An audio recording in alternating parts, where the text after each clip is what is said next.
नमस्कार, मैं मुकेश कुमार आप सभी का AK47 ऑनलाइन क्लास के अंदर स्वागत करता हूं। अपना मॉर्निंग सेशन का ये जो सीरीज चल रहा है, जैसे मैंने कल आप लोगों को बताया था कि इस बार इस सीरीज के अंदर अपन जो काम करने वाले हैं वो काम अपना, क्योंकि दिन की शुरुआत हो रही है तो खुशी के साथ होगा। आप लोग भी जब वीडियो को देख रहे हो तो एक बार सब कुछ भुला करके और अपने माइंड और मन दोनों को अच्छे से खुश रह करके फिर वीडियो को देखना है। क्योंकि देखो, मैं जो कर रहा हूँ वो टोटली मेरा जो 100% है वो यही है कि कोई भी विद्यार्थी अगर वीडियो को देखता है तो उसका टाइम ख़राब नहीं होना चाहिए। आप 20 मिनट 30 मिनट जो दे रहे हो वो 100% आपको इतना नॉलेज मिलना चाहिए जितना आपको ज़रूरी है इस टाइम के लिए। ठीक है, जैसा मैंने कल कहा था, मेरी हर रोज़ की क्लास के अंदर टॉपिक भी बढ़िया होगा और साथ ही एक स्टोरी भी लेके आऊँगा। आज जो मैं मोटिवेशनल स्टोरी लेके आया हूँ वो एक बहुत ही अच्छी स्टोरी है और वो स्टोरी मेरे उन साथियों के लिए है, उन स्टूडेंट्स के लिए है जो कि तैयारी करते हैं लंबे समय से, फिर सिलेक्शन नहीं हो पाता, फिर मायूस हो जाते हैं और फिर रुक जाते हैं कि मैं तैयारी करूं या न करूं। मैं मेरे उन नौजवान साथियों से कहना चाहूँगा इस स्टोरी के माध्यम से कि थकने के लिए कोई जगह नहीं है जीवन के अंदर। आपको हर पल जो है प्रयास करना है। पता नहीं आपके द्वारा किया गया आखिरी प्रयास आपको बहुत ऊंचाई तक ले जा सकता है। चलो देखते हैं अपने इस क्रम के अंदर। पहले होगी पढ़ाई की बात और फिर होगी अपने आत्मविश्वास को हमेशा ऊपर बनाए रखने के लिए। देखो, अपना टॉपिक चल रहा था रक्त परिसंचरण। इस रक्त परिसंचरण तंत्र के टॉपिक के अंदर कल मैंने आपको बता दिया था कि मानव शरीर के अंदर दो प्रकार के परिसंचरण तंत्र पाए जाते हैं। एक रक्त परिसंचरण तंत्र होता है, दूसरा लसिका परिसंचरण तंत्र होता है। उसमें मैं आपको बता रहा था रक्त परिसंचरण तंत्र, ठीक है। और ये जो रक्त परिसंचरण तंत्र है इसके अंदर आप लोगों को बताया था कौन कौन से भाग होते हैं। तो रक्त परिसंचरण तंत्र के अंदर 3 भाग होते हैं। 3 भाग कौन कौन से होते हैं? सबसे पहले आपको बताया था रक्त होता है, दूसरा रक्त वाहिनियाँ, सबसे लास्ट में हम क्या पढ़ेंगे? हृदय के बारे में पढ़ेंगे, ठीक है। तो अपन लोग पढ़ रहे थे किसके बारे में? हम लोग पढ़ रहे थे रक्त के बारे में, ठीक है। मैंने आपको रक्त के बारे में बता दिया था। इसका मानव के अंदर वॉल्यूम यानी आयतन कितना होता है, कितनी मात्रा में ये पाया जाता है, इसके अध्ययन को क्या कहते हैं, पीएच किसे कहते हैं, इसकी पीएच क्या होती है, वो पूरा बता दिया था। इसका संगठन मैं बता रहा था। देखो साथियों, मैं आपको थोड़ा सा ये कहना चाहूँगा कि आप जो वीडियो देख रहे हो उसमें थोड़ा सा आपको कष्ट ये करना है, आपके पास पेन कॉपी होनी चाहिए। आप मैं यहाँ जो लिख रहा हूँ उसको आप अपनी कॉपी में एक बार लिख लें। जैसा मैंने कल आपको कहा था कि बुसली ने ये कहा कि मेरे को उस आदमी से डर लगता है जो एक किक का 10,000 बार प्रयास करता है। सेम वही बात वाली यहाँ पर है कि आप ये लिखोगे, बार बार रिविजन करोगे, कोई भी कंपटीशन दे लेना, कहीं दिक्कत नहीं होगी। संगठन में मैं बता रहा था, रक्त का जो संगठन है ये 2 से मिलकर के बना हुआ होता है। 2 क्या होते हैं? एक आपको बताया था कल, एक प्लाज्मा होता है, दूसरा क्या होता है? रक्त कणिकाएं होती हैं। आज अपन पढ़ने वाले हैं रक्त कणिकाओं के बारे में, ब्लड कॉर्पसल्स के बारे में, ठीक है। प्लाज्मा के बारे में कल मैंने आपको पूरा बता दिया था। यानी आज अपना टॉपिक रहेगा ब्लड कॉर्पसल्स के बारे में। मैं ब्लड कॉर्पसल्स के बारे में हर वो जानकारी दूंगा जो एक विद्यार्थी को कंपटीशन के लिहाज से ज़रूरी होती है। मेरी पूरी की पूरी जो कोशिश है वो ये है कि आपको एक भी ऐसा डाटा मिस ना हो जो आपको कहीं किसी प्रतियोगी परीक्षा के अंदर देखने को मिले और आपको अफसोस हो कि मुझे ये क्वेश्चन नहीं बताया गया। देखो, ब्लड कॉर्पसल्स या रक्त कणिकाएं, ब्लड कॉर्पसल्स, मैं हिंदी और इंग्लिश दोनों का वर्ड का यूज़ करूंगा, आपको फ़ायदा रहेगा इससे। हमारे शरीर के अंदर जो रक्त कणिकाएं पाई जाती हैं, हमारे रक्त के अंदर जो रक्त कणिकाएं पाई जाती हैं कितने प्रकार की होती हैं? 3 प्रकार की होती हैं। 3 प्रकार की कौन कौन सी होती हैं? एक होती हैं लाल रक्त कणिकाएं, लाल रक्त कणिकाएं। दूसरी कौन सी होती हैं? दूसरी होती हैं श्वेत रक्त कणिकाएं। बहुत से बच्चे एकदम बिल्कुल नॉर्मल सी बात है, ये आप लोग बहुत पढ़ चुके हो पहले भी, लेकिन मैं आपको एक बार रिमाइंड करवा रहा हूँ क्योंकि ये सारी चीज़ें जो है बहुत ज़रूरी है। तीसरी कौन सी है? जिनको आप बिंबाणु कहते हो हिंदी, इंग्लिश में क्या कहेंगे? प्लेटलेट्स कहेंगे, ठीक है। ये 3 प्रकार की ब्लड कॉर्पसल्स पाई जाती हैं। कितनी मात्रा में पाई जाती हैं ये कल मैंने आपको बता दिया था। 45% पाई जाती हैं टोटल ब्लड के अंदर, ठीक है। इससे पहले मैं आपको यहाँ पर कुछ और जानकारियाँ देना चाहूँगा, वो ये कि हमारे शरीर के अंदर कुल कितनी कोशिकाएं पाई जाती हैं। जैसे कल मैंने आपको बताया था उसी व्यू में, मैं आपको ये क्यों बता रहा हूँ, क्योंकि मैं आपको ये बताना चाहता हूँ कि हमारे शरीर के अंदर जो कोशिकाएं पाई जाती हैं उनमें सबसे ज़्यादा मात्रा में जो कोशिकाएं पाई जाती हैं वो रक्त कणिकाएं ही होती हैं।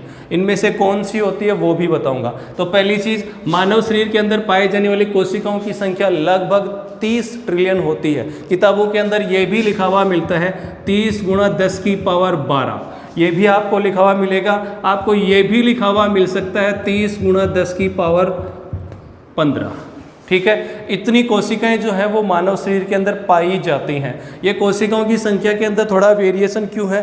क्योंकि हमारे शरीर के अंदर नंबर ऑफ सेल जो है वो डिपेंड करता है व्यक्ति के आकार पर भी, उसके विकास पर भी निर्भर करता है। किसी व्यक्ति की हाइट यानी कि लंबाई चौड़ाई अगर कम है तो उसमें थोड़ी सी कम हो सकती है, ज़्यादा अंतर नहीं आएगा, थोड़ा अंतर आएगा। ठीक है, यहाँ ये कोई ज़्यादा मायने नहीं रखेगा, ये चीज़ आपको दिखी हुई मिलेगी। अगली चीज़, इनमें से यानी 30 ट्रिलियन जो कोशिकाएं हैं, इनमें से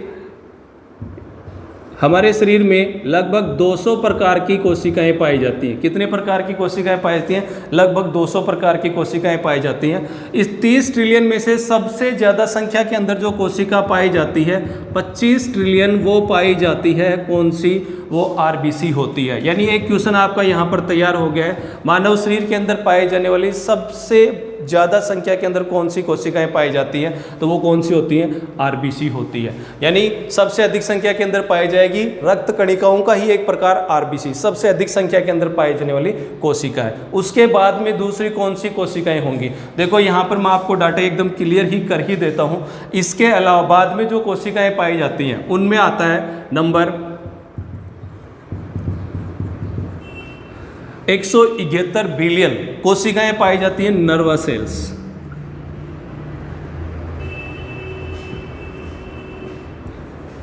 नर्वस सेल्स यानी तंत्रिका कोशिकाएं। इतना नंबर ऑफ सेल जो पाया जाता है वो किनका पाया जाता है? तंत्रिका कोशिकाओं का पाया जाता है। ठीक है, इसके अलावा प्लेटलेट्स और डब्ल्यूबीसी, ठीक है, इनकी संख्या कितनी पाई जाती है? देखो डब्ल्यूबीसी की जो संख्या होती है वो थोड़ी क्या होती है?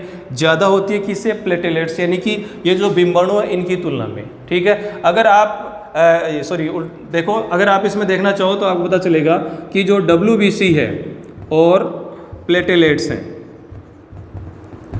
इन दोनों के अंदर किसकी संख्या ज़्यादा है? तो ये जो बिंबाणु है प्लेटलेट्स है। देखो प्लेटलेट्स और डब्ल्यूबीसी की संख्या में आप लोगों को पता है प्लेटलेट्स की संख्या जो होती है क्या होती है? ज़्यादा होती है। डब्ल्यूबीसी की संख्या क्या होती है? कम होती है। डब्ल्यूबीसी हमारे शरीर में पाई जाती है लगभग 45 मिलियन। ठीक है, और ये जो प्लेटलेट्स की संख्या होती है वो इससे ज़्यादा होती है। कितनी होती है? लगभग 145 मिलियन के तकरीबन, लगभग 145 मिलियन के तकरीबन क्या पाई जाती हैं? प्लेटलेट्स पाई जाती हैं। यानी ये जो नंबर ऑफ सेल है, कोशिकाओं की जो संख्या है वो आपके लिए आंकड़े हैं। ये स्पेशली मैं उन बच्चों के लिए बता रहा हूँ जो कि साइंस के क्षेत्र में ज़्यादा हायर लेवल की तैयारी करें या बायोलॉजी से तैयारी करें, आगे जो नीट वगैरह की तैयारी करें या फिर और अदर जो तैयारी करें। दूसरी बात ये आप लोगों के लिए जानकारी के लिए भी है। ठीक है, तो ये कोशिकाओं की संख्या है। तो ये वाला मेन क्वेश्चन था मेरा बताने का, मेन जो तात्पर्य था वो यही था। आ जाओ वापस इधर, अभी अपने मेन बिंदु पर आते हैं। आज अपने को पढ़ना है रक्त कणिकाएं, और रक्त कणिकाओं के अंदर अपन सबसे पहले जो पढ़ने वाले हैं वो पढ़ने वाले हैं लाल रक्त कणिकाएं। लाल रक्त कणिकाएं, लाल रक्त कणिकाओं को अन्य किस नाम से जाना जाता है? इनको इरिथ्रोसाइट्स, इरिथ्रोसाइट्स के नाम से भी जाना जाता है। ठीक है, दूसरी चीज, लाल रक्त कणिकाओं का निर्माण कहाँ पर होता है? देखो मैं इस पहले आपको स्टेप टू स्टेप हर चीज़ बताऊंगा। लाल रक्त कणिकाओं का निर्माण भ्रूणीय अवस्था में, किसमें? भ्रूणीय अवस्थाओं में लाल रक्त कणिकाओं का निर्माण होता है किसमें? यकृत के अंदर।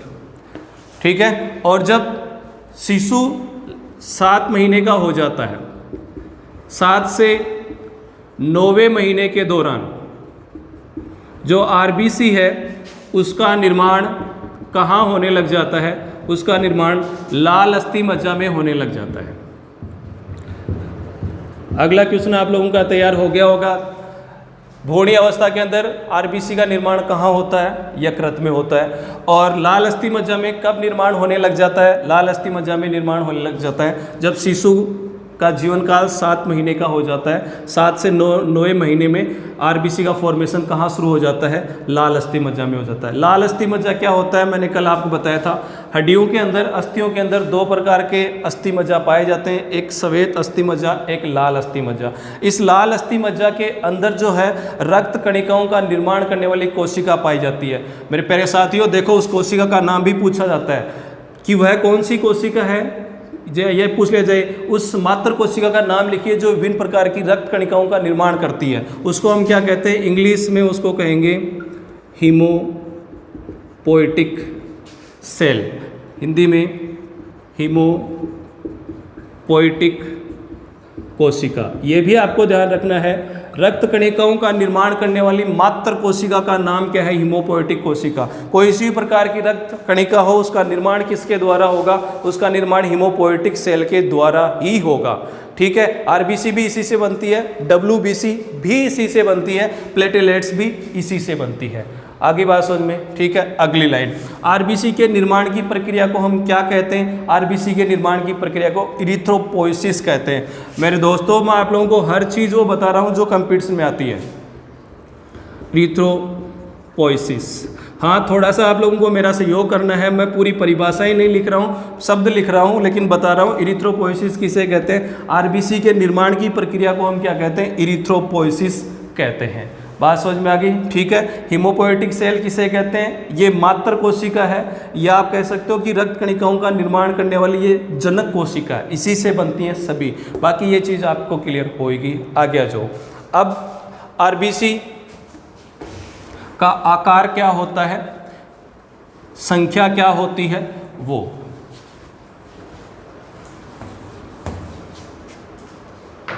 देखो। अगर मैं आप लोगों को पहले आरबीसी की संख्या बताऊं, आरबीसी की संख्या नर में, मादा में और बच्चों में, इन सब में संख्या में थोड़ा अंतर पाया जाता है। अगर नर में आरबीसी की संख्या मैं आप लोगों को बताऊं, ये आंकड़ा अपने को मिलेगा 48 लाख से लेकर के 54 लाख तक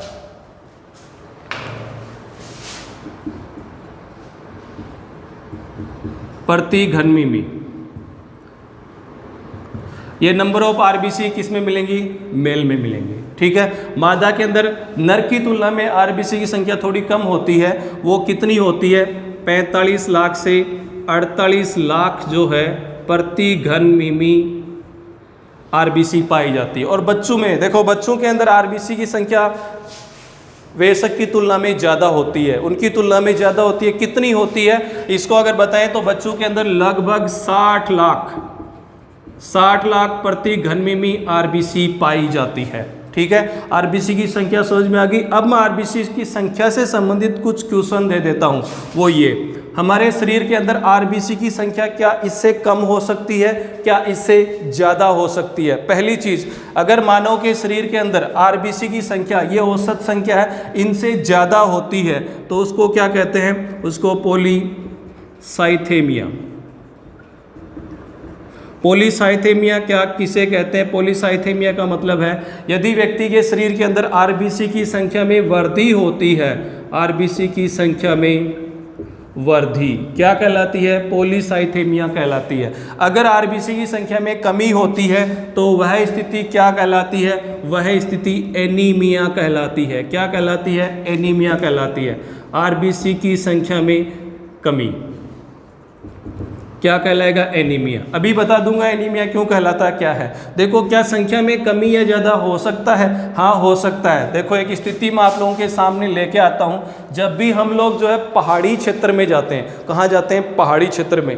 भाई आप लोग कुछ, मैंने बच्चों के कमेंट्स देखे हैं कि सर थोड़ी स्पीड तेज़ है, तो भाई स्पीड का मतलब यही है, कोर्स बहुत बड़ा है, जल्दी लेके चल रहा हूँ, बोर्ड पर हर चीज़ लिख रहा हूँ, इसलिए थोड़ी सी स्पीड में लेके चलूँगा। क्योंकि इस दुनिया के अंदर, इस युग के अंदर जो पीछे पिछड़ गया वो पिछड़ गया है। जिसने हैबिट बना ली है समय के साथ चलने की, वो आगे बढ़ता चला जाएगा।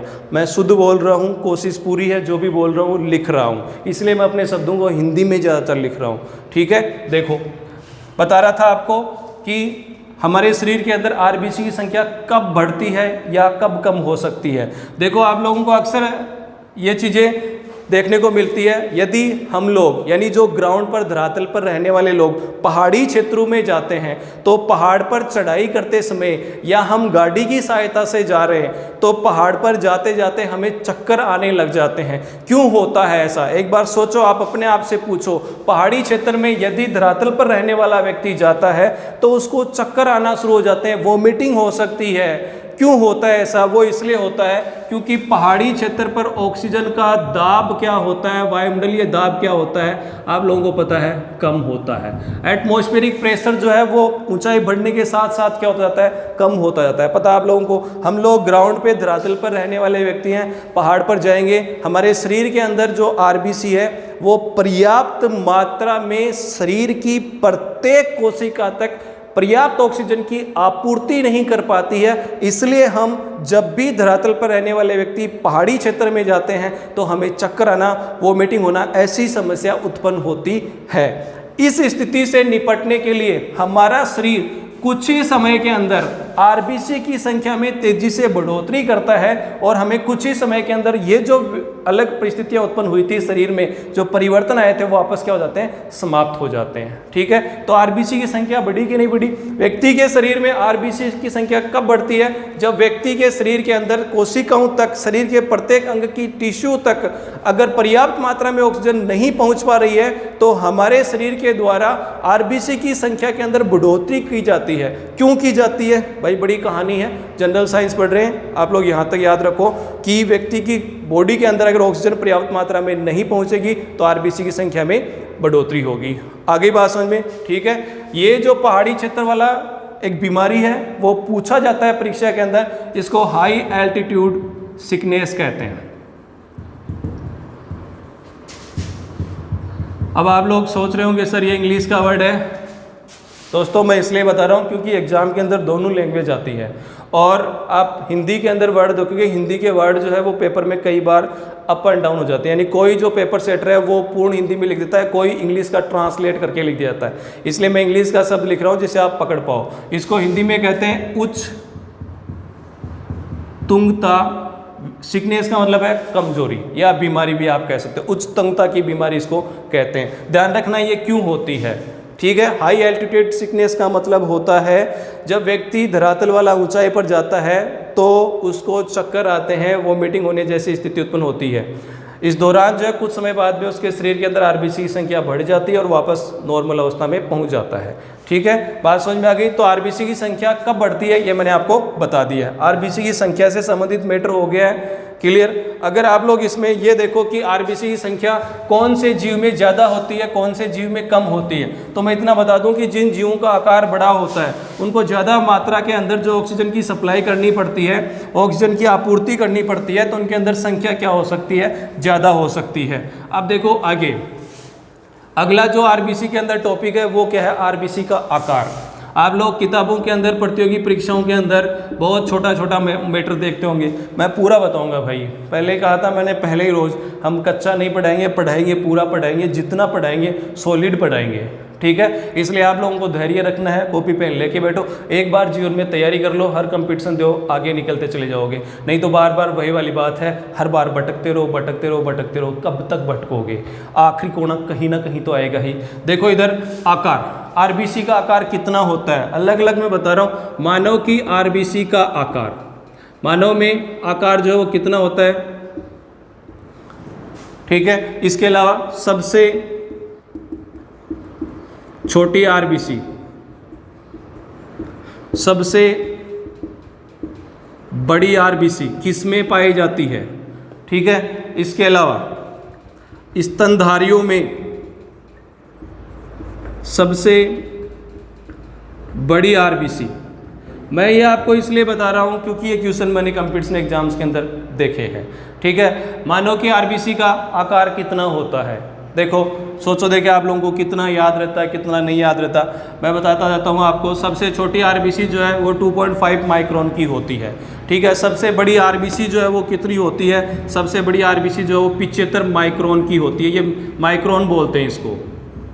ठीक है, और स्तनधारियों में सबसे बड़ी आरबीसी किसकी होती है, बता देता हूँ, इसका आकार जो है 9.4 माइक्रोन होता है और ये एलिफेंट की होती है। अब सीधा सीधा बच गया कौन? मानव। मानव की आरबीसी का आकार कितना है? 7.5 माइक्रोन होता है। ठीक है, तो आपको आरबीसी के बारे में, आकार के बारे में क्वेश्चन मिल गए। मानव की आरबीसी का आकार ये होता है। ठीक है, सबसे छोटी आरबीसी किस में पाई जाती है? तो सबसे छोटी आरबीसी जो है वो मसक डियर में।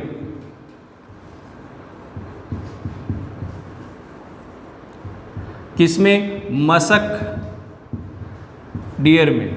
ये एक स्तनधारी प्राणी है, यानी एक हिरन है, उसमें पाई जाती है। ठीक है, और सबसे बड़ी आरबीसी किस में पाई जाती है? सबसे बड़ी आरबीसी जो है, हिंदी में अगर आप लोग चाह रहे हो तो लिख देता हूँ, एम्फीयूमा। किस में पाई जाती है? एम्फीयूमा में पाई जाती है। एम्फीयूमा कौन सा जंतु है, कहाँ पाया जाता है? तो संघ कोर्डेटा का सदस्य है, लेकिन ये उभयचारी है, यानी ये स्थल और जल दोनों पर रहने वाला है, यानी एम्फीबियन है। तो सबसे बड़ी आरबीसी किस में पाई जाती है? एम्फीयूमा में पाई जाती है। स्तनधारियों में सबसे बड़ी आरबीसी किसकी होती है? हाथी की होती है। आरबीसी के आकार से सारा मैटर क्लियर हो गया, पता चल गया। देखो आगे आकार बता रहा हूं, उसके बाद में अगला लेके चलो आकृति। आरबीसी की आकृति कैसी होती है? आप लोग सोच रहे हो कि आरबीसी के बारे में इतना मैटर? हाँ भाई, आरबीसी के बारे में भी इतना मैटर है, लेके चलोगे कभी दोबारा परेशान नहीं होगी। आकृति, आरबीसी की आकृति कैसी होती है? ध्यान रखने के लिए बता रहा हूँ, आप लोगों ने एल्पेनलीबे नामक एक टॉफी आती है, खाई होगी, नहीं खाई तो एक बार खरीद के देख लेना, आकृति याद रखने के लिए। देखोगे आप तो उसके अंदर दोनों तरफ से वो अंदर दसी हुई होती है, गोल होगी, दोनों तरफ से अंदर दसी होगी। सेम वैसी की वैसी ही होती है आरबीसी। इस स्थिति को हम क्या बोलते हैं? यानी ऐसी आकृति है जिसके अंदर ये दोनों तरफ से क्या है? अंदर दसी हुई है। उस स्थिति को हम क्या कहते हैं? आप लोगों ने लेंस पढ़े हैं, दर्पण पढ़े हैं 10वीं क्लास के अंदर, वहाँ पर आप लोगों ने पढ़ा था यदि ये अंदर दसा हुआ भाग है तो वो क्या कहलाता है? अवतल। बिल्कुल पढ़ा होगा, हाँ सही बोल रहे हो आप लोग। ठीक है, ये अवतल है, दोनों तरफ से अंदर दसा हुआ है, यानी उभय अवतल हो गया। बात समझ में आ गई? कंफ्यूज नहीं होगा ना कभी भी जिंदगी में। तो आरबीसी की आकृति कैसी होती है? आरबीसी की आकृति होती है, मानव की बता रहा हूं भाई, उभय अवतल। ठीक है, कोई दिक्कत नहीं है। इंग्लिश में चाहो तो ये कॉनकेव कहलाता है, बाई कॉनकेव हो जाएगा। अब इस आकृति, ऐसी आकृति क्यों होती है भाई? हमारा तो यही फंडा है। हम बच्चों से भी यही बोलते हैं, बाबू पढ़ाई करनी है तो 6 शब्द याद कर ले। अगर वो 6 शब्द जिंदगी में उतार लिए तो कोई कंपटीशन कभी रोक नहीं पाएगा। कौन से वो 6 शब्द है? वो ये हैं भाई, मेरी डिक्शनरी के अंदर मेरे गुरुजी ने दिए थे। क्या, क्यों, कैसे, कब और कौन। ढूंढ लेना आप लोग, है ना। वो शब्द अगर आपने लगा लिए हर जगह तो आपके नॉलेज बढ़ता जाएगा, कंपटीशन में आगे बढ़ते चले जाओगे। मैं पूछ रहा था आरबीसी की आकृति ऐसी क्यों होती है? रीजन है दोस्तों, रीजन ये है कि जो रक्त वाहिनियां हैं उनके अंदर जब आरबीसी बहती है, ये आकृति होने से आरबीसी एक दूसरे के ऊपर चिपकती नहीं है। बात समझ में आ गई? अगर ऐसी आकृति नहीं होती तो ये पहली चीज एक दूसरे के ऊपर चिपक सकती थी, रक्तवाहिनियों को अवरुद्ध कर सकती थी, रक्तवाहिनियां फट जाती और रक्त का परिसंचरण बंद हो जाता। पहला कारण ये है। दूसरा कारण, आरबीसी के अंदर हमें पता है, बिल्कुल पता है सर, हमें पूरी जानकारी है, हीमोग्लोबिन पाया जाता है। हाँ 100% पाया जाता है। हीमोग्लोबिन को अधिक मात्रा में समाहित रखने के लिए, ज़्यादा मात्रा में अंदर जमाने के लिए क्या पाया जाता है? आरबीसी की आकृति ये होती है। क्वेश्चन दे रहा हूं आप लोगों को, आरबीसी के अंदर हीमोग्लोबिन की कितनी मात्रा पाई जाती है? कमेंट में बता देना भी, है ना, आ रहा है आगे। तो आरबीसी की आकृति ऐसी क्यों होती है? बात समझ में आ गया? 2 कारण बताएं भाई, एक तो रक्त वाहिनियों के अंदर बहने के लिए, दूसरा हीमोग्लोबिन को ज्यादा मात्रा में समाहित करने के लिए। तीसरा बता रहा हूं, एक बीमारी मेरे प्यारे दोस्तों पूछा जाता है, ये सिकल सेल एनीमिया। बहुत हो गया, अब नहीं होगा, जितना सह लिया अब नहीं सहेंगे, पढ़ेंगे पूरे दम से पढ़ेंगे, काम चोरी का काम नहीं करेंगे। सिकल सेल एनीमिया कहते हैं इसको, किताबों में दिया हुआ है, हम लोग भूल जाते हैं। ये एक ऐसी बीमारी है जिसमें आरबीसी सिकल सेल रह गया रे, सेल भी लिख लो। हाँ, सिकल सेल एनीमिया एक ऐसी बीमारी है जिसमें आरबीसी का आकार क्या हो जाता है? हंसियाकार हो जाता है। सिकल का मतलब दांत, दांतली होती है भाई, उस हंसियाकार हो जाता है। इसलिए सिकल सेल एनीमिया किससे संबंधित है? आरबीसी की आकृति से संबंधित बीमारी है, जिसमें आरबीसी का आकार कैसा होता है? हंसियाकार हो जाता है। ये हंसियाकार होने से क्या होता है ये भी बता देता हूँ। और साथ ही ये एक आनुवांशिक बीमारी है, यानी कि ये एक पीढ़ी से दूसरी पीढ़ी में स्थानांतरित होने वाला रोग है, यानी गुणसूत्रों के द्वारा तय होने वाली बीमारी है ये। माता पिता से बच्चे को मिलने वाली बीमारी है ये। देखो इस बीमारी के अंदर क्या होता है? आरबीसी का आकृति परिवर्तित होने से, क्या परिवर्तित होने से? आकृति परिवर्तित होने से जो है रक्त वाहिनियों के अंदर आरबीसी क्या हो जाती है? एक दूसरे के ऊपर जमा हो जाती है, ठीक है, ब्लड वेसल्स को ब्लॉक कर देती है। साथ ही देखो भाई हीमोग्लोबिन की मात्रा भी कम होती है, वो जो मैंने विकार बताए थे वो विकार उत्पन्न हो जाते हैं, ठीक है। आपको ज़्यादा नहीं, ये जरूर याद रखना है, सिकल सेल एनीमिया किससे संबंधित बीमारी है। हो गया, आगे आ जाओ। भी आकृति हो गई भाई, चलो बढ़िया, आकृति हो गई, आकार हो गया। अब मैं बता देता हूँ आरबीसी की संरचना, आरबीसी में क्या क्या होता है। देखो दोस्तों, आरबीसी में क्या होता है? संरचना, स्ट्रक्चर। आरबीसी के अंदर हम देखते हैं, संरचना देखेंगे, आरबीसी केंद्रक विहीन होती है। क्या होती है? केंद्रक विहीन। केंद्रक नहीं पाया जाता इसमें। भाई केंद्रक नहीं होता, क्यों नहीं होता? देखो मैं बताता हूँ, इसमें केंद्रक होता है अपरिपक्व, अपरिपक्व आरबीसी में केंद्रक होता है, लेकिन जैसे जैसे इसका विकास होता रहता है, परिपक्व होती रहती है, वैसे वैसे ये जो केंद्रक है ये यहाँ से निकल जाता है और इस केंद्रक का स्थान कौन ले लेता है? हीमोग्लोबिन। यानी क्वेश्चन एकदम क्लियर हो चुका है, अपरिपक्व आरबीसी में केंद्रक पाया जाता है, लेकिन जैसे जैसे आरबीसी का विकास होता है वैसे वैसे वहाँ से केंद्रक का डिस्प्लेसमेंट हो जाता है, उस केंद्रक का स्थान कौन ले लेता है? हीमोग्लोबिन ले लेता है। मैंने बताया था ना भी कितनी संख्या के अंदर, भाई हीमोग्लोबिन एक नहीं है, एक आरबीसी में एक हीमोग्लोबिन नहीं है, बहुत बहुत बहुत बड़ी संख्या के अंदर है। कितना है अभी बताने वाला हूँ, ठीक है। आप पहले ढूंढो तो सही, समझ में आ गई चीज? क्लियर? देखो आरबीसी केंद्रक विहीन होती है, केंद्रक नहीं है तो इसमें दूसरे कोशिकांग भी नहीं होंगे, यानी कोशिका के भीतर पाए जाने वाले अंगक सेल ऑर्गेनल्स भी इसमें नहीं होंगे, ठीक है। आगे बात समझ में? ठीक है। देखो आरबीसी में एक मुख्य बात और बता देता हूं, आगे वो भी बताऊंगा, पहले यहां बता देता हूं। आरबीसी की सतह पर रक्त का निर्धारण करने वाले एंटीजन पाए जाते हैं। आप लोगों ने सुना है ना, मेरा ब्लड ग्रुप ये है, आपका ब्लड ग्रुप वो है, मानव में 4 प्रकार के रक्त समूह होते हैं। बहुत सुन रखा हम लोगों ने, लेकिन मैं कहता हूँ भाई 4 से भी ज़्यादा प्रकार के होते, आप 4 तक याद रख लो, कोई बात नहीं। मानव में जो रक्त समूह है कौन से? ABO। ABO रक्त समूह का निर्धारण आरबीसी की सतह पर पाए जाने वाले एंटीजन के द्वारा होता है। किसके द्वारा? आरबीसी की सतह पर पाए जाने वाले एंटीजन के द्वारा होता है। आरबीसी की सतह पर कौन कौन से एंटीजन होते हैं मैं बताता हूं भाइयों, एक ए एंटीजन और एक बी एंटीजन। ये ए व बी एंटीजन के द्वारा ही मानव के रक्त समूह का निर्धारण होता है। आगे बात समझ में? ठीक है, ये भी क्लियर हो गया होगा। क्लियर? आगे बताऊंगा इन्हीं एंटीजन का क्या इंपॉर्टेंस है। आ जाओ वापस इधर। हाँ, आरबीसी की संरचना बता रहा था। आरबीसी के अंदर पाया जाता है हीमोग्लोबिन। क्या पाया जाता है? हीमोग्लोबिन। कलर बता देता हूँ, रंग भी बता देता हूँ। देखो दोस्तों, मैं आप लोगों के लिए जान लगा रहा हूँ, आप क्या कर रहे हो वो आप बता दो। आरबीसी के कारण ही हमारे रक्त का रंग कैसा होता है? बिल्कुल बिल्कुल, हाँ पता चल गया, बोल रहे हैं जोर जोर से, लाल होता है। लेकिन मैं कहता हूँ अकेली आरबीसी जो है वो पीले रंग की होती है।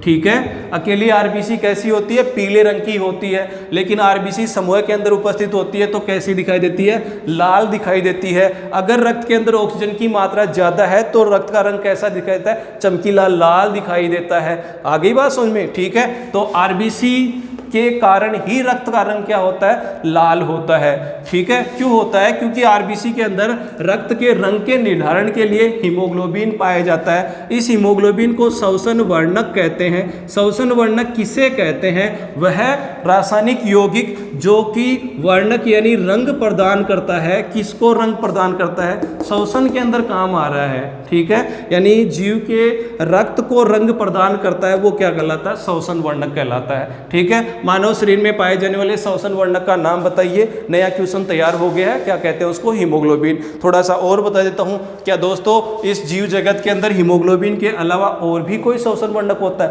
बिल्कुल सही बोल रहे हो आप लोग, बिल्कुल अच्छे बच्चे हो, पता है और भी वर्णक होते हैं, जैसे हीमोसाइनिन। भाई हीमोसाइनिन नाम सुना? हाँ बिल्कुल सर, सुन लिया। हीमोसाइनिन भी एक श्वसन वर्णक है। कैसा रंग प्रदान करता है? पीला रंग प्रदान करता है। अरे हाँ बिल्कुल सही बोल रहे हो, आपने कहा जो मकड़ियाँ होती हैं उनका रक्त पीले रंग का होता है। क्यों होता है? क्योंकि उनके शरीर के अंदर मोलस्का के में भी हीमोसाइनिन होता है, ठीक है। ज़्यादा नहीं डरो मत, बिल्कुल ही डरना है, मैं ऐसे नाम बोलता हूँ, डरना नहीं है, क्योंकि डरोगे तो भाई डर के आगे तो क्या है? माउंटेन ड्यू पिया करो ना, डर के आगे जीत है। हाँ, तो हीमोसाइनिन जो है वो भी एक प्रकार का श्वसन वर्णक है। हीमोइरिथ्रिन है, हीमोक्यूरिनिन है, आगे मत जाओ, ठीक है ना। आप बस इतना समझो कि श्वसन वर्णक के कारण ही रक्त का रंग कैसा होता है? रक्त का रंग होता है श्वसन वर्णक के कारण ही। आगे बात समझ में, मैं बता रहा था हीमोग्लोबिन के बारे में। देखो हीमोग्लोबिन, नाम को पकड़ो और अर्थ निकालो। एक ही शब्द सीखा हमने जीवन में, अगर शब्दों का अर्थ लगाना सीख लिया, कोई भी सब्जेक्ट कठोर नहीं है। इस हीमोग्लोबिन दो भागों से मिलकर के बना हुआ होता है। दो भाग कौन कौन से हैं भाई? एक तो इसमें हीम दिख रहा है मेरे को, और दूसरा क्या दिख रहा है? ग्लोबिन दिख रहा है, बिल्कुल पक्का दिख रहा है ना, ठीक है। इसके अलावा इस हीम में देखो, ये जो हीम होता है ना, इसके अंदर क्या होते हैं? इसमें 4 आयरन होते हैं। एक हीम में कितने आयरन होते हैं? 4 आयरन होते हैं। ग्लोबिन क्या है? ये प्रोटीन है। इस प्रोटीन का क्या होता है? इस प्रोटीन का ये होता है, जब आरबीसी बूढ़ी हो जाती है, मरने वाली होती है, तो बेचारी टूट जाती है। क्या हो जाता है? टूट जाती है। क्यों टूट जाती है वो भी बताने वाला हूँ। पूरा ड्रामा फिट करके हूँ, छोटी सी भी कमी नहीं छोड़ूंगा, पूरी स्टोरी लेके आऊँ। फिल्म शुरू की है तो ख़त्म भी मैं ही करूँगा, है ना। आप दर्शक हो, तालियां बजाओगे मेरे लिए, बजाओगे ना। हाँ देखो, हीमोग्लोबिन, तो हीमोग्लोबिन के अंदर एक क्या पाया जाता है? हीम पाया जाता है, एक ग्लोबिन पाया जाता है। ग्लोबिन प्रोटीन है। हीम जो है इसके अंदर 4 आयरन पाए जाते हैं, यानी Fe पाया जाता है। इस हीम में इस आयरन के अलावा और क्या पाया जाता है वो भी बताऊंगा। ये भी पूछा जाता है आयरन जो है वो हीम के अंदर किस रूप में पाया जाता है? मेरे प्यारे दोस्तों, वो Fe+ यानी फेरस के रूप में पाया जाता है। नया क्वेश्चन तैयार हो गया। हीमोग्लोबिन के अंदर जो हीम है, उस हीम में आयरन पाया जाता है, और ये आयरन जो है वो फेरस के रूप में पाया जाता है, ठीक है। एक हीमोग्लोबिन देखो आप, इस एक हीमोग्लोबिन के अंदर 4 आयरन हैं। बात समझ में आ रही ना? बात समझ में आ रही कि नहीं आ रही? ठीक है, देखो ये जो हीम है, एक हीम के पास आपके पास कितने आयरन हैं? 4 हैं। समझ में आ रही चीज़? मैं क्लियर कर देता हूँ यहाँ पर, आप लोगों को कुछ चीज़ें जो है वो डाउट में चली जाती हैं। ये तो आपको पता चली गई यहाँ पर, ठीक है। देखना इधर,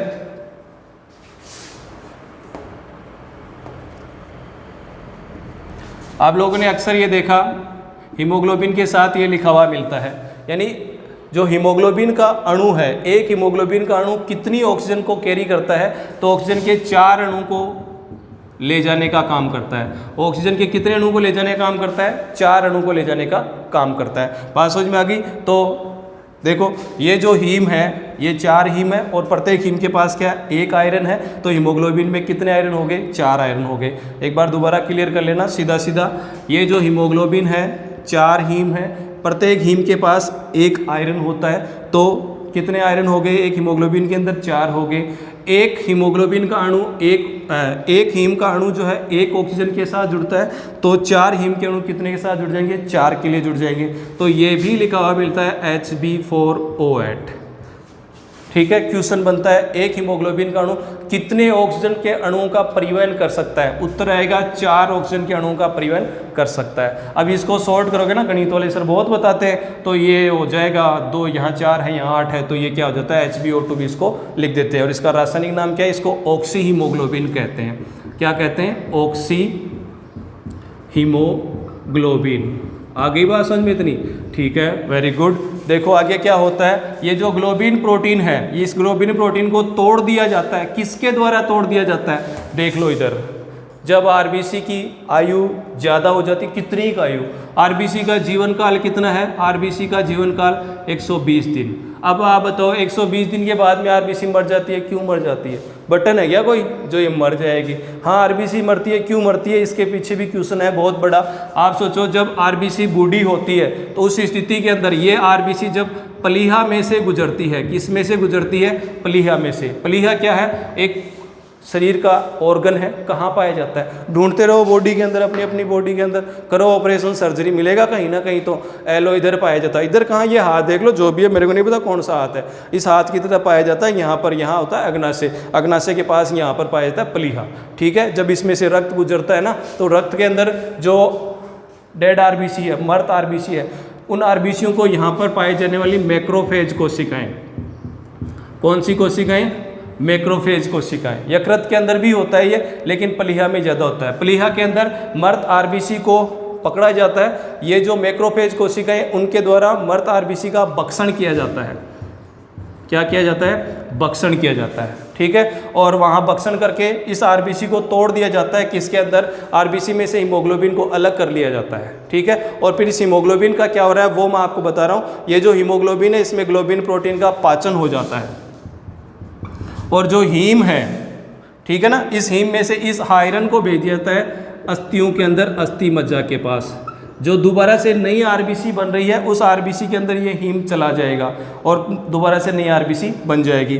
बाकी इस आयरन के अलावा जो हीम भाग है, इसके अंदर जो पदार्थ पाए जाते हैं, उनसे ही बनते हैं दो प्रकार के वर्णक। मैंने बताए थे उसमें, एक होता है बिलीरुबिन और दूसरा कौन सा होता है? बिलीवर्डिन। ये जो दो प्रकार के वर्णक हैं, बिलीरुबिन और बिलीवर्डिन, समझ गए? इन्हीं वर्णकों की सहायता से एक तो क्या बनता है? यूरोक्रोम बनता है। यूरोक्रोम क्या करता है? मूत्र के रंग के निर्धारण का काम करता है। ठीक है, आगे बात समझ में? भाई लिंक है पूरा, सोचो आराम से समझ जाएगा, पूरी बॉडी को पकड़िए, चलो समझ में आएगा। दूसरा इसी से बनता है यहाँ पर स्टिरकोबिलिन। ये भी एक प्रकार का वर्णक है जो अपशिष्ट पदार्थों को, यानी जो मल है, वेस्ट प्रोडक्ट को, मल को जो है वो रंग प्रदान करने का काम करता है ये। ठीक है, बात समझ में आ गई? हीमोग्लोबिन क्या करता है? हीमोग्लोबिन ऑक्सीजन का परिवहन करता है। क्या कार्बन डाइऑक्साइड का नहीं करता? करता है भाई, कार्बन डाइऑक्साइड का भी करता है। ठीक है, हीमोग्लोबिन का काम है ऑक्सीजन और कार्बन डाइऑक्साइड का परिवहन करना। क्या होता है इसमें, मैंने आपको पूरा बता दिया है। कौन से वर्णक बनते हैं ये भी बता दिया है। अब मैंने एक प्रश्न पूछा था आप लोगों को, क्या आरबीसी की संख्या के अंदर हीमोग्लोबिन की संख्या कितनी होती है? एक आरबीसी के अंदर लगभग 270 मिलियन, लगभग 270 मिलियन की संख्या के अंदर क्या पाए जाते हैं? हीमोग्लोबिन के अणु पाए जाते हैं। ठीक है, अब आरबीसी के अंदर हीमोग्लोबिन की मात्रा बता देता हूं। मैंने शुरू में एक शब्द बताया था एनीमिया। यहां देखो HB, हीमोग्लोबिन को HB से प्रदर्शित करते हैं। इसकी मात्रा कितनी होती है? HB की मात्रा मानव में, नर में, महिला में, नर के अंदर जो है वो हीमोग्लोबिन की मात्रा होनी चाहिए कितनी? 14 से 16 ग्राम। ध्यान दे लेना भाई, ये बहुत कंफ्यूज करता है, मिलीग्राम नहीं है, ग्राम है। अच्छे अच्छे बढ़िया बढ़िया लोगों को कंफ्यूज हो जाता है। कंफ्यूज नहीं करना है दोस्तों, ये है पर 100 ml। डेसीलीटर भी लिखा हुआ मिल सकता है। अगर किसी मेल के अंदर 14 से 16 ग्राम के बीच में पर 100 ml में हीमोग्लोबिन की मात्रा है, स्वस्थ अच्छा, बिल्कुल दौड़ सकता है, कहीं पर थकान नहीं आएगी। अगर इससे कम मात्रा में है, कम है, 14 से कम आता चला जाएगा, थकान आ जाएगी, सांस बढ़ जाएगा, बोले मैं नहीं दौड़ पाऊंगा, बहुत सांस भर रहा है। कारण ये है क्योंकि बॉडी के अंदर ऑक्सीजन का प्रॉपर सप्लाई नहीं हो पाता है। बात समझ में आ गई? इसी प्रकार से महिलाओं के अंदर इसकी अच्छी मात्रा स्वस्थ रहने के लिए कितनी होनी चाहिए? देखो 12 से 14 ग्राम पर 100 ml। अब बात यह है कि अगर किसी व्यक्ति के अंदर हीमोग्लोबिन की मात्रा इससे कम होती है तो वह स्थिति क्या कहलाती है? एनीमिया कहलाती है। यानी किसी व्यक्ति के अंदर अगर हीमोग्लोबिन की मात्रा इन सामान्य से कम है तो वो कौन से भी रोग से पीड़ित होगा? एनीमिया से पीड़ित होगा। बता दिया। अब आपको बताया था मैंने, यदि आरबीसी की संख्या कम होती है तो क्या होता है? एनीमिया होता है, क्योंकि आरबीसी की संख्या कम है तो हीमोग्लोबिन क्या हो गया, कम, और हीमोग्लोबिन का कम मात्रा में पाया जाना ही क्या कहलाता है, एनीमिया कहलाता है। अब बात यह है सर इसको बढ़ाए कैसे, भाई बढ़ाने के लिए आपको आयरन युक्त भोजन काम में लेना पड़ेगा। अब आयरन युक्त कौन सा वो भी बताएंगे कभी, ठीक है। तो बात समझ में आ गई, ये किसकी कंडीशन होगी, आरबीसी के बारे में, बात समझ में आ गया। ये अपना इतना टॉपिक किसके बारे में, आरबीसी के बारे में। कार्य मैंने बता दिया, आरबीसी का क्या काम है, आरबीसी का काम है ये शरीर के अंदर O2 और CO2 का क्या करती है, परिवहन करती है, रक्त समूह का क्या करती है, निर्धारण करती है। आगे बात समझ में, आरबीसी पूरी हो चुकी है, ठीक है। अब देखो मैं आपको बताया था मैंने शुरू में ही, भाई स्टोरी सुनाऊंगा ज़रूर, बिल्कुल स्टोरी सुनाऊंगा, क्योंकि ये जो कहानियां हैं यही कहानियों से हम बचपन से आज तक बड़े होते आए हैं, इन्हीं कहानियों से सुन सुन के हम इतने पढ़ने लायक हो गए हैं। मैं जो आज आपको कहानी सुना रहा हूँ ये कहानी मेरे उन दोस्तों के लिए है जो हताश हो जाते हैं, निराश हो जाते हैं मुसीबतों का सामना करते करते। सबके साथ होता है, मैं भी हो सकता हूँ निराश, आप भी हो सकते हो। उसी निराशा को तोड़ने के लिए ये एक छोटी सी कहानी है। एक बच्चा होता है, वो अपनी मम्मी के साथ बाज़ार घूमने जाता है। बच्चा बहुत अच्छा शैतान भी होता है और नटखट भी होता है। दुकान पर जाते ही दुकानदार भाई साहब ने बच्चे से पूछा आपका नाम क्या है, उन्होंने बताया जी अंकल जी मेरा नाम ये है। दुकानदार बड़ा खुश हुआ, आप कौन सी क्लास में पढ़ते हो, मैं इस क्लास में पढ़ता हूँ। दुकानदार बच्चे की भावनाओं को देख करके इतना खुश हुआ कि उसके सामने जो टॉफ़ी का डिब्बा था दिया, ले बेटा इसमें से टॉफ़ी ले ले। बच्चे ने मना कर दिया, नहीं लूँगा। दुकानदार बड़ा प्रसन्न हुआ, इतना ईमानदार बच्चा, टॉफ़ी के देते ही तो बच्चे ललायत होकर के आते हैं, और ये देखो कितना ईमानदार बच्चा है कि टॉफ़ी ले नहीं रहा है। दुकानदार बड़ा प्रसन्न हुआ, उसने खुश होकर कहा ले बेटा जितने भी टॉफ़ी के डिब्बे हैं उनमें से तू जितनी चाहे उतनी टॉफ़ी ले सकता है, तेरा मन करे वो टॉफ़ी ले सकता है। बच्चे ने फिर भी कहा नहीं धन्यवाद। उसकी मम्मी ने सोचा ये टॉफ़ी क्यों नहीं ले रहा है, क्योंकि अगला इतने प्यार से बोल रहा है टॉफ़ी लेने के लिए, अगर हम नहीं लेंगे तो अगले का अनादर हो रहा होगा ना, तो उसने मना कर दिया। फिर उस अंकल जी ने देखा कि बच्चा बड़ा अच्छा है, ये तो बहुत आज्ञाकारी बच्चा है, ऐसे लेगा नहीं। अंकल जी ने डिब्बे में से टॉफ़ी निकाली और बच्चे को दे दी। अब रास्ते के अंदर चल रहे थे कदम दर कदम, मम्मी ने बेटा से पूछा पुत्र आज तूने टॉफ़ी क्यों नहीं ली। बेटा बोला माँ अगर मैं टॉफ़ी लेता तो आपको पता है मेरे हाथ बहुत छोटे हैं, इन छोटे हाथों से मैं डिब्बे में से टॉफ़ी कितनी निकालता, थोड़ी सी निकालता ना, कितनी टॉफ़ी मिलती, थोड़ी सी मिलती। अंकल जी के हाथ बड़े थे ना, ज़्यादा टॉफ़ी मिली है। माँ को सरप्राइज़ हुआ, वाह क्या ब्रिलियंट माइंड पाया है तूने, ठीक है। लेकिन दोस्तों मैं आपको ये कह रहा हूँ निराश मत होना। हमारे को टॉफ़ी देने वाला कौन है, वो बाय गॉड है, वो भगवान है, वो हमारा ईश्वर है, वो हमारा प्रभु है, वो हमारी आस्था है, वो हमारे अपने पूर्वज हैं जिनकी हम सुबह शाम आराधना करते हैं, जिनको हम सोचते हैं, वो हमारे को टॉफ़ी बांटने वाले हैं। हम टॉफ़ियाँ ले रहे हैं अपने हाथों से, खूब कोशिश कर रहे हैं लेने के लिए, लेकिन हमें मिल रही है छोटी, मिल रही है नहीं मिल रही है। हो सकता है वो परमात्मा आपको बहुत सारी टॉफ़ियाँ देने के लिए बैठा हो, वो कह रहा हो बेटा तसल्ली रख, टॉफ़ी मिलेगी तेरे को, इसलिए विश्वास रखो उस परमात्मा पर और अपनी मेहनत पर कि आपको भी टॉफ़ी मिलेगी। अरे मत कर इतना इंतज़ार मेरे दोस्त कि तू लेके खड़ा है एक चम्मच पानी के लिए और वो परमात्मा तेरे को समुंदर देने के लिए बोल रहा है, ठीक है। दोस्तों यही कहानी के माध्यम से मैं आपको कहना चाहूँगा कि ना निराशा नहीं, आशावादी बनो। अरे ऑप्टिमिस्ट बनो मेरे दोस्तों, आशावादी बनो, मिलेगा सब कुछ। अपने परमात्मा पर, अपने कर्म पर विश्वास रखो, सब कुछ मिलेगा।